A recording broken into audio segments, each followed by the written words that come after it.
Welcome to exam तक। आज है 28 अक्टूबर और 28 अक्टूबर 2020 से बनने वाले सभी मोस्ट इंपोर्टेंट करंट अफेयर्स के क्वेश्चन हम लोग इस वीडियो में करने वाले हैं। साथ में आपको हर एक क्वेश्चन के साथ में डिटेल में एक्सप्लेनेशन भी बताऊंगा एंड साथ में किसी एक देश के बारे में आपको डिटेल में मैप से भी समझाऊंगा ताकि आपको जो है मैप से भी काफी कुछ चीजें याद हो जाए। एंड लास्ट में मैं आपसे क्वेश्चन भी पूछूंगा जिसका आंसर आपको कमेंट बॉक्स में देना है, तो पूरा वीडियो ध्यान से जरूर देखेगा। इसकी क्विज एंड पीडीएफ जो है आपको टेलीग्राम चैनल पर मिल जाएगी, सो ज्वाइन कर लेना, लिंक नीचे डिस्क्रिप्शन में मिल जाएगा। चलिए स्टार्ट करते हैं आज का वीडियो। पहला क्वेश्चन कौन सा इंपॉर्टेंट क्वेश्चन है, हाल ही में किस देश की सरकार ने नो मास्क नो सर्विस अभियान शुरू किया? तो यानी कि नो मास्क नो सर्विस ये अभी जो बांग्लादेश ने शुरू किया है, अभी कोविड 19 से बचने के लिए, जागरूकता फैलाने के लिए ये अभियान शुरू किया है, नो मास्क नो सर्विस। ये क्या है, तो इसमें जो है जो भी गवर्नमेंट ऑफिसेज वगैरह होंगे जहां पर लोग अपने काम के लिए आते हैं, तो वहां पर जो है लोगों को अगर मास्क नहीं पहना हुआ है तो उनको जो है कोई भी किसी भी प्रकार की सर्विस अवेलेबल नहीं करवाई जाएगी। यही है नो मास्क नो सर्विस, ठीक है ना। तो ये आपको इंपॉर्टेंट याद रखना, बांग्लादेश सरकार ने अभी शुरू की है। अब बांग्लादेश ने शुरू किया तो बांग्लादेश की राजधानी क्या है? ढाका है यहाँ की राजधानी। मुद्रा क्या है? बांग्लादेशी टका है मुद्रा। बांग्लादेश के प्रधानमंत्री कौन है? शेख हसीना जो है वो है बांग्लादेश की प्रधानमंत्री। बांग्लादेश के राष्ट्रपति कौन है? अब्दुल हामिद है। बांग्लादेश की संसद को क्या कहा जाता है? जातीय सभा कहा जाता है बांग्लादेश की सभा को, वो भी आपको याद रखना है। बांग्लादेश के साथ भारत के कौन से युद्धाभ्यास होता है? एक तो होता है संप्रति युद्धाभ्यास जो कि बांग्लादेश एंड इंडिया के आर्मी के बीच में होता है, 2019 में मेघालय में हुआ था। एंड एक अभी लेटेस्ट युद्धाभ्यास जो कि 2020 में हुआ है, Indian navy and Bangladesh navy के बीच में। अगर आप डेली करंट अफेयर्स का वीडियो देखते हैं तो आपके मन में वो जरूर से क्वेश्चन आ गया होगा, बोंगो सागर युद्धाभ्यास। बोंगो सागर युद्धाभ्यास जो है अभी उसका दूसरा ही संस्करण हुआ था बंगाल की खाड़ी में इंडिया एंड बांग्लादेश की नेवी के बीच में, वो भी इंपॉर्टेंट याद रखना, बोंगो सागर युद्धाभ्यास। तो ये सभी बातें आपको बांग्लादेश के बारे में याद रखनी है एंड डेली वीडियो देखेंगे तो आपको जो है युद्धाभ्यास वगैरह ये सब जो है याद हो जाएंगे। अब नेक्स्ट मैं आपको बता दूंगा, हम लोग जो है रोजाना किसी देश या किसी स्टेट के बारे में बताते हैं। जैसे मैंने आपको पाकिस्तान का मैप बता दिया, इसके अलावा अगर बात की राजस्थान और गुजरात का मैप बता दिया। आज जो है बांग्लादेश के मैप के बारे में थोड़ा सा डिस्कशन करते हैं। बांग्लादेश जो है चारों तरफ से इंडिया से घिरा हुआ है। अगर बात की जाए गंगा नदी जो इंडिया में बहती है यहाँ से, इसके बाद जो है गंगा नदी वेस्ट बंगाल में आने के बाद यहाँ से इसकी एक नदी यहाँ से निकलती है जिसको कहते हैं हुगली। एंड एक बात है यहाँ पर उसको कहते हैं भागीरथी, फिर उसका नाम भागीरथी हो जाता है। एंड जैसे ही भागीरथी जो है ये बांग्लादेश में जाती है तो उसका नाम जो है पद्मा हो जाता है। एंड उसके बाद इधर से आती है ब्रह्मपुत्र नदी, एंड ब्रह्मपुत्र नदी को क्या कहते हैं? जमुना कहते हैं। एंड जब ये जमुना और ये पद्मा दोनों मिलती है तो इनको जो है मेघना कहा जाता है। तो ये जो नदियों से संबंधित ये ज्योग्राफी का मोस्ट इंपोर्टेंट क्वेश्चन है। ब्रह्मपुत्र नदी को जो है बांग्लादेश में क्या कहते हैं? तो ब्रह्मपुत्र नदी को बांग्लादेश में जमुना कहते हैं एंड गंगा नदी को बांग्लादेश में पद्मा कहते हैं। जब ये पद्मा और ये जमुना दोनों मिल जाती है तो इनको मेघना कहते हैं। बांग्लादेश जो है इंडिया के साथ सबसे ज्यादा बॉर्डर शेयर करता है, 4096 किलोमीटर जो है ये इसका बॉर्डर लगता है। ये अब आपको इंपॉर्टेंट याद रखना है। एंड कौन सा स्टेट जो है सबसे ज्यादा शेयर करता है? तो वेस्ट बंगाल सबसे ज्यादा शेयर करता है। एंड इसके अलावा असम जो है 2 बार बॉर्डर बनाता है, एक बार यहाँ पर ऊपर साइड बनाता है, फिर यहाँ पर बीच में मेघालय आ जाता है, उसके बाद यहाँ पर मेघालय, उसके बाद असम का बॉर्डर यहाँ से फिर से शुरू होता है। 3 तरफ से जो है बांग्लादेश से घिरा हुआ कौन सा स्टेट? त्रिपुरा जो है आप लोग देख सकते हैं इस मैप पे, 3 तरफ से जो है ये बांग्लादेश से घिरा हुआ है। ये भी आपको इंपॉर्टेंट याद रखना, ठीक है ना। इसके अलावा अगर बात की जाए बांग्लादेश और भारत के बीच में, यहां पर है सुंदरवन का डेल्टा जो कि विश्व का सबसे बड़ा डेल्टा है। गंगा एंड ब्रह्मपुत्र नदी जो है ये मिलकर इस डेल्टा को बनाती है, इसीलिए आपको ये भी इंपॉर्टेंट याद रखना, ठीक है ना। बांग्लादेश बॉर्डर के साथ बीएसएफ की अगर बात की, बीएसएफ जो है ये किस देशों के साथ जो है रक्षा करती है? तो एक तो पाकिस्तान बॉर्डर पर रहती है एंड एक बांग्लादेश बॉर्डर के साथ रहती है। इन दो जो है बॉर्डर पर बीएसएफ अपनी ड्यूटी देता है, जिसके अभी महानिदेशक कौन बने? राकेश अस्थाना, ठीक है ना। चलिए नेक्स्ट बात का सेकंड क्वेश्चन की, हाल ही में आईसीआईसीआई बैंक ने किस देश में परिचालन बंद कर दिया? तो अभी जो आईसीआईसीआई बैंक ने श्रीलंका में अपनी सभी ब्रांचेस को जो है बंद कर दिया है एंड उसको मंजूरी मिल चुकी है। अभी आईसीआईसीआई बैंक जो है श्रीलंका में अपनी सेवाएं नहीं देगा। तो ये आपको इंपॉर्टेंट याद रखना, क्वेश्चन बन सकता है किस बैंक ने हाल ही में जो है श्रीलंका से अपनी सेवाएं बंद कर दी है? तो वो है आईसीआईसीआई बैंक, ठीक है ना। अब श्रीलंका से ये सेवाएं बंद की, श्रीलंका की राजधानी क्या है? श्री जयवर्धनपुरा कोट्टे जो है वो है यहाँ की राजधानी। अभी श्रीलंका के राष्ट्रपति कौन है? तो गोटाबाया राजपक्षे है राष्ट्रपति एंड प्रधानमंत्री कौन है? महिंदा राजपक्षे है प्रधानमंत्री, दोनों ही भाई हैं, इसीलिए आपको इंपॉर्टेंट इनका नाम कंफ्यूज नहीं होना है। गोटाबाया है राष्ट्रपति एंड महिंदा है प्रधानमंत्री। इसके अलावा मुद्रा क्या है? श्रीलंकन रुपया जो है वो है श्रीलंका की मुद्रा। श्रीलंका जो है सार्क का भी कंट्री मेंबर है, ये भी आपको याद रखना। सार्क में जो 8 कंट्री मेंबर है, जो कि इंडिया के सभी पड़ोसी देश है, वही इसमें मेंबर है, ठीक है ना। इसके अलावा नेक्स्ट बात की आईसीआईसीआई बैंक की, क्योंकि इसने जो है अभी समझौता तोड़ा है। तो आईसीआईसीआई बैंक की फुल फॉर्म याद रखने हैं, industrial credit and investment corporation of India. इसके सीईओ कौन है? संदीप बख्शी है इसके सीईओ। हेडक्वार्टर है बॉम्बे में। इसकी स्थापना हुई थी जून 1994 में, वडोदरा गुजरात में। आईसीआईसीआई बैंक की टैगलाइन क्या? तो हम है ना ख्याल आपका। ये है आईसीआईसीआई बैंक की टैगलाइन। ये भी आपको इंपॉर्टेंट याद रखना। बैंकों की जो टैगलाइन है वो अलग अलग एग्जाम में काफी बार पूछी जाती है। हम है ना ख्याल आपका, ये टैगलाइन किस बैंक की है? तो ये है आईसीआईसीआई बैंक की, ठीक है ना। चलिए नेक्स्ट बात का थर्ड क्वेश्चन की। इंपॉर्टेंट क्वेश्चन है, फोर्ब्स ने अभी जो है हाल ही में फोर्ब्स द्वारा जारी विश्व के सर्वश्रेष्ठ नियोक्ता 2020 की सूची में शीर्ष स्थान पर, वैश्विक रिपोर्ट में जो इसमें शीर्ष पर कौन सा रहा है? तो सैमसंग जो कंपनी है ये रही है टॉप पर, ठीक है ना। यानी कि विश्व के सर्वश्रेष्ठ नियोक्ता जो है, एम्प्लॉइज जो है, उसमें जो सैमसंग कंपनी ने टॉप किया है। सेकंड पे रहा है अमेजॉन, थर्ड पे जो है आईबीएम रहा है, एंड फोर्थ पे माइक्रोसॉफ्ट रहा है। तो आपको सैमसंग के बारे में इंपॉर्टेंट याद रखना। उसके बाद टॉप 3 याद रख सकते हैं, अमेजॉन, आईबीएम एंड माइक्रोसॉफ्ट, ठीक है ना। सभी कंपनियों के नाम तो आपने सुने ही होंगे। सैमसंग की अगर बात की जाए तो दक्षिण कोरिया की कंपनी है। अभी इनके अध्यक्ष थे ली कुन, जिनका हाल ही में जो है निधन हो गया है। ये भी आपको इंपॉर्टेंट याद रखना। सैमसंग के चेयरमैन थे। एंड ये किस देश की कंपनी है? तो ये साउथ कोरिया की कंपनी है। फोर्ब्स की अगर बात की, यह पत्रिका किस देश की? अमेरिका के है, न्यूयॉर्क में इसका हेडक्वार्टर। एंड इसकी स्थापना कब हुई थी? तो 1970 में जो है फोर्ब्स की स्थापना हुई थी, 1917 में। ये भी आपको इंपॉर्टेंट याद रखना, ठीक है ना। नेक्स्ट अगर बात की जाए, इसमें जो है भारत से एचसीएल टेक्नोलॉजी जो है इस सूची में जो है शीर्ष पर रहा है, जिसका रैंक अच्छा रहा है। तो विश्व में जो है 30 रैंक रहा है, यानी कि 30 रैंक जो है टॉप पर रही है। एंड इंडिया से ये टॉप पर है HCL technology. And banking sector की अगर बात की जाए तो एचडीएफसी बैंक जो है शीर्ष पर है, 176वां स्थान पर है। एचडीएफसी बैंक के सीईओ कौन है प्रेजेंट टाइम में? शशिधर जगदीशन है। एंड इसके अलावा आदित्य पुरी को जो है लाइफ टाइम अचीवमेंट अवार्ड मिला था। इसके अलावा अगर बात की फोर्ब्स की जो है विश्व के सर्वश्रेष्ठ नियोक्ता रिपोर्ट में, भारतीय पीयूष यानी कि पब्लिक सेक्टर में जो है भारत में सबसे टॉप पर कौन सा रहा है? एनटीपीसी रहा है। ये आपको इंपॉर्टेंट याद रखना है। नेशनल थर्मल पावर कॉर्पोरेशन ये टॉप पर है पब्लिक सेक्टर में इंडिया में, ठीक है ना।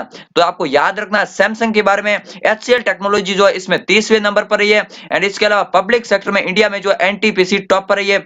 ये भी फोर्ब्स की रिपोर्ट आई है, ठीक है ना। चले नेक्स्ट बात का चौथे क्वेश्चन की। सतर्कता जागरूकता सप्ताह 2020 में कब मनाया जा रहा है? तो इंपॉर्टेंट क्वेश्चन है, सतर्कता जागरूकता सप्ताह ये मनाया जाता है 27 अक्टूबर से 2 नवंबर के बीच में। ये फिक्स नहीं है कि 27 अक्टूबर से 2 नवंबर के बीच में ही मनाया जाएगा, लेकिन सरदार वल्लभ भाई की जयंती कब आती है आपको पता होगा, 31 अक्टूबर को आती है। तो 31 अक्टूबर के आसपास में, यानी कि 31 अक्टूबर इस सप्ताह में होना जरूरी है, तभी ये मनाया जाता है। तो 2020 में जो है 27 अक्टूबर से 2 नवंबर के बीच में मनाया जा रहा है। ये आपको इंपॉर्टेंट याद रखना। सरदार वल्लभ भाई की जयंती अभी जो है 31 अक्टूबर को आ रही है। स्टैच्यू ऑफ यूनिटी वगैरह के बारे में आपको सभी सेवा याद रखनी है, क्योंकि यहाँ पर जो है अभी सी प्लेन की सेवा शुरू हो रही है। अहमदाबाद के साबरमती रिवर फ्रंट से जो है स्टैच्यू ऑफ यूनिटी के बीच में जो सी प्लेन की सेवा शुरू हो रही है। ये भी आपको इंपॉर्टेंट याद रखना। 183 मीटर ऊंची है, नर्मदा जिले में, नर्मदा नदी के तट पर ही है। एंड इसके अलावा जो है इसकी हाइट भी याद रखनी है। Ramji Sutar and L&T company ने इसको बनाया था। अब नेक्स्ट बात करते हैं, इस सप्ताह को मनाता कौन है? तो केंद्रीय सतर्कता आयोग जो है वो मनाता, सीवीसी कहते हैं जिसको शॉर्ट में, ठीक है ना। कई बार आपने नाम सुना होगा। तो उसके अभी आयुक्त कौन है? संजय कोठारी उसके आयुक्त। एंड स्थापना हुई थी इसकी 1964 में, नई दिल्ली में इसका हेडक्वार्टर है। 2020 में जो ये सप्ताह मनाया जा रहा है, इसकी थीम क्या है? सतर्क भारत समृद्ध भारत, ये है 2020 में इसकी थीम। ये भी आपको इंपॉर्टेंटली याद रखने हैं। फ्रेंड्स, जो करंट अफेयर्स के वीडियो होते हैं आपकी सभी एग्जाम्स के लिए, Delhi police, SSC, banking, railway, PCS, air force, navy, इन सभी एग्जाम्स के लिए मोस्ट इंपोर्टेंट होते हैं, क्योंकि यहाँ पर आपको करंट अफेयर्स के साथ साथ स्टैटिक्स, जीके, मैप में आपको काफी ज्यादा नॉलेज मिलता है। तो डेली करंट अफेयर्स का वीडियो जरूर देखिए। एंड वीडियो देखने के लिए चैनल को सब्सक्राइब करके बेल आइकन को दबा दिए एंड डेली वीडियो को जरूर देखिए। चलिए नेक्स्ट बात का 5वें क्वेश्चन की। हाल ही में भारतीय मूल के वावेल रामकालवन किस देश के राष्ट्रपति चुने? तो वावेल रामकावलन ये जो है अभी सेशल्स के नए राष्ट्रपति चुने गए, इसीलिए आपको इंपॉर्टेंट याद रखना। 1977 के बाद जो सेशल्स में कोई विपक्ष का नेता प्रधानमंत्री बना है, इसीलिए आपको इंपॉर्टेंट याद रखना है। भारतीय मूल के हैं, ठीक है ना। वावेल रामकलावन जो है ये भारतीय मूल के, इनके जो परदादा थे वो बिहार राज्य से संबंधित थे। एंड उसके बाद जो मॉरिशस गए, उसके बाद ये सेशल्स में बस गए। एंड अभी जो ये सेशल्स के राष्ट्रपति बने, ये आपको इंपॉर्टेंट याद रखना। अब सेशल्स की अगर बात की राजधानी क्या है, विक्टोरिया है यहाँ की राजधानी। मुद्रा क्या है, सेशल्स रुपया है ये मुद्रा। एंड किस महाद्वीप में, अफ्रीका महाद्वीप में। अगर बात की अफ्रीका महाद्वीप, ये जो अफ्रीका महाद्वीप का इस तरह से मैप है, तो यहाँ पर है मेडागास्कर, ठीक है ना, आपने मैप में देखा होगा। उसके ऊपर जो मॉरिशस है एंड यहीं पर जो आस में बना हुआ है सेशल्स द्वीप का देश है। एंड ये आपको इंपॉर्टेंट याद रखना है किस महासागर में, तो हिंद महासागर में स्थित है एंड अफ्रीका महाद्वीप में स्थित है, ठीक है ना। तो ये आपको इंपॉर्टेंट याद रखना सेशल्स के बारे में भी। चलिए नेक्स्ट बात का छठे क्वेश्चन की, हाल ही में फार्मूला 1 पुर्तगाली ग्रैंड प्रिक्स 2020 किसने जीता। तो भी फार्मूला 1 रेस में पुर्तगाली ग्रैंड प्रिक्स 2020 में ये तो भाई साहब फिक्स ही है, ठीक है ना। लुइस हैमिल्टन के अलावा और कौन जीत सकता है, मर्सिडीज के ड्राइवर है एंड ब्रिटेन देश के हैं। इनके बारे में आपको मोस्ट इंपोर्टेंट याद रखना है, इस सीजन की इन्होंने जो है अभी तक सबसे ज्यादा जीत चुके हैं एंड पूरे इनकी लाइफ में जो है 92 सबसे ज्यादा रिकॉर्ड बना चुके हैं, सबसे ज्यादा बार जीत चुके हैं। इनसे पहले जर्मनी के थे माइकल शूमाकर, जिन्होंने जो है 91 बार जीत चुके थे एंड अभी इनका रिकॉर्ड तोड़ चुके हैं 92 बार। तो इसीलिए आपको याद रखना पुर्तगाली ग्रैंड प्रिक्स 2020 जो है लुइस हैमिल्टन ने जीत लिया। सेकंड नंबर पर वोल्टेरी बोटास रहे, फिनलैंड के हैं। एंड इसके अलावा जो है थर्ड नंबर पर है मैक्स वर्स्टैपन। इन तीनों के बारे में आपको याद रखना, लुइस हैमिल्टन के बारे में तो आपको खास कर याद रखना, ठीक है ना। इसके अलावा इनको जो LG सिग्नेचर का हाल ही में ब्रांड एम्बेसडर भी बनाया गया था, वो भी आपको इंपॉर्टेंट याद रखना। LG सिग्नेचर जो है उन्होंने अपना पूरे वर्ल्ड के तौर पर जो इनको ब्रांड एम्बेसडर बनाया था लुइस हैमिल्टन को, ठीक है ना। अगर बात किया पुर्तगाल की, क्योंकि ये पुर्तगाल में आयोजित हुई थी फार्मूला 1 रेस, तो पुर्तगाल के राष्ट्रपति कौन है, मार्केलो रोबेलो जो है वो है इसके राष्ट्रपति। राजधानी क्या है, लिस्बन है पुर्तगाल की राजधानी। मुद्रा है यूरो, ये भी आपको इंपॉर्टेंट याद रखना है। पुर्तगाल से संबंधित एक बात आपको और याद रखनी है, क्या बात याद रखनी है, एंटोनियो गुटेरेस नाम याद है क्या, यूएनओ के महासचिव हैं। ये किस देश के हैं, पुर्तगाल देश के हैं। यूएनओ जो है इस साल आपके एग्जाम के लिए बहुत ज्यादा इंपॉर्टेंट रहने वाला, ठीक है ना। चलिए नेक्स्ट बात का सातवें क्वेश्चन की, हाल ही में किस देश में स्थित भारत की सहायता से निर्मित मंगदेचु जल विद्युत परियोजना को ब्रिटेन का ब्रूनल मेडल 2020 मिला है। तो मैं आपको बता दूं भारत ने जो है 720 मेगावाट की जो परियोजना बनाई है मंगदेचु जल विद्युत परियोजना, किस नदी पर है, मंगदेचु नदी पर ही है। किस देश में, तो भूटान में है, ठीक है ना। एंड 2019 में जब मोदी जी वहां पर गए थे भूटान, तो उन्होंने उद्घाटन भी किया था मंगदेचु जल विद्युत परियोजना का। एंड इसको जो ब्रिटेन का ये ब्रूनल मेडल अवार्ड मिला है। ये अवार्ड किसको मिलता है, सिविल इंजीनियरिंग में जो है उत्कृष्ट योगदान देने के लिए, उत्कृष्ट जो है परियोजना करने के लिए ये अवार्ड मिल जाता है, यानी कि इंजीनियरिंग का ये अवार्ड है। एंड ब्रूनल मेडल अवार्ड जो है अभी मंगदेचु जल विद्युत परियोजना को मिला है, जो कि भूटान में स्थित है। ये आपसे एग्जाम में क्वेश्चन पूछ सकते हैं मंगदेचु जल विद्युत परियोजना से, क्योंकि अभी जो है ये काफी ज्यादा चर्चा में है, ठीक है ना। अब ये भूटान में स्थित है। भूटान की राजधानी क्या है, थिम्पू है भूटान की राजधानी। प्रधानमंत्री कौन है, लोते त्शेरिंग जो है वो है प्रधानमंत्री। मुद्रा क्या है, गुलट्रुम है भूटान की मुद्रा, ये भी आपको इंपॉर्टेंट याद रखना। चलिए नेक्स्ट बात का आठवें क्वेश्चन, हाल ही में डाक विभाग ने संयुक्त राष्ट्र की कौन सी वर्षगांठ पर स्मारक डाक टिकट जारी किया है। तो अभी जो डाक विभाग ने आपको यूएन के बारे में तो इस साल मैंने आपको बता दिया है, सभी बातें याद रखनी है। इसकी 75वीं वर्षगांठ है। स्थापना कब हुई थी, तो 1945 में इसकी स्थापना हुई थी। इसके प्रेजेंट टाइम में महासचिव कौन है, एंटोनियो गुटेरेस जो है वो है इसके प्रेजेंट टाइम में महासचिव। इसका हेडक्वार्टर का तो न्यूयॉर्क में इसका हेडक्वार्टर है। न्यूयॉर्क इस नदी के किनारे है, हडसन नदी के किनारे है न्यूयॉर्क। एंड यूएनओ के मेंबर कितने, 193 मेंबर है। दक्षिण सूडान सबसे लेटेस्ट मेंबर है। ये सभी बातें आपको यूएनओ के बारे में मोस्ट इंपोर्टेंट याद रखनी है, क्योंकि यूएनओ जो है इसकी 75वीं वर्षगांठ मनाई जा रही है इस साल, इसीलिए याद रखनी है। अब डाक टिकट ने जो है डाक विभाग ने इन पर जो स्मारक डाक टिकट जारी किया, 75वीं इनकी जो है वर्षगांठ है, ठीक है ना। अगर बात की जाए भारतीय डाक की, तो हेडक्वार्टर का है नई दिल्ली में है इंडियन डाक का हेडक्वार्टर। एंड महानिदेशक कौन है, अरुंधति घोष जो है वो है प्रेजेंट टाइम में भारतीय डाक के महानिदेशक। ये भी आपको याद रखना। ये इस तरह से जो है ये है स्मारक डाक टिकट, जो कि संयुक्त राष्ट्र की 75वीं स्थापना वर्ष पर डाक टिकट ने जारी किया है। अगर फ्रेंड्स आपने यहां तक वीडियो को देख लिया है, तो इस वीडियो को अपने सभी दोस्तों के साथ शेयर जरूर कीजिए। फेसबुक, व्हाट्सएप एंड टेलीग्राम पे अपने सभी स्टडी ग्रुप्स में सभी फ्रेंड्स के साथ वीडियो को शेयर कीजिए।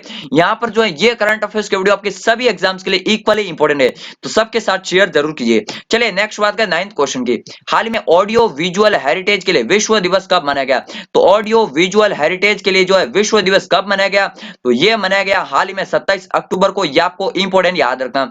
ऑडियो विजुअल के जो है विरासत को बचाने के लिए, जागरूकता बढ़ाने के लिए ये डे मनाया जाता है। 1980 से शुरू हुआ। इस डे को कौन मनाता है, तो यूनेस्को मनाता है, ठीक है ना। ये आपको इंपॉर्टेंट याद रखना, कौन मनाता है, यूनेस्को। यूनेस्को का हेडक्वार्टर पेरिस में, पेरिस किस नदी के किनारे? पेरिस जो है सीन नदी के किनारे। पेरिस मैंने आपको कल बताया FATF का हेडक्वार्टर कहाँ है? तो पेरिस में ये फाइनेंशियल एक्शन टास्क फोर्स का, ठीक है ना। स्थापना कब हुई थी यूनेस्को की? 1945 में लंदन में स्थापना हुई थी एंड हेड कौन है प्रेजेंट टाइम में? आंद्रे एजोले जो है वो है यूनेस्को के प्रेजेंट टाइम में हेड है, ठीक है ना।